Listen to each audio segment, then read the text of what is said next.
one that I'd like to just introduce to you this morning is the last part of verse 9. It says, the judgments, mishpat, that's an interesting word in Hebrew, the mishpat of the Lord are true. This is the divine decisions, God's judgment. It's His final word on everything. You know, God, we have opinions. God has mishpats. He has His judgment on the matter. You know, and when we come together, we'll say, well, I think he's a good guy, or I don't think he's a good guy, or I think that game wasn't refereed fairly, or I think it was, or I don't like this. And it's all just a collection of opinions. And God says, that's great. I gave you the option, your free will. You can have opinions. But when I speak on something, it's not my opinion. Or I should say this, God's opinion is final.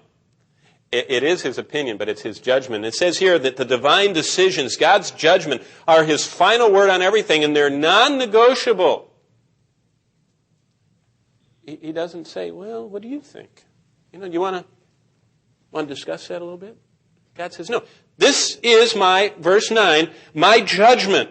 My judgments are true, and they're righteous altogether. And if God said that I am going to flood the world, because there wasn't one on this planet other than Noah and his wife and his 3 sons and their wives that were even interested in God, He said, I'm going to kill them all.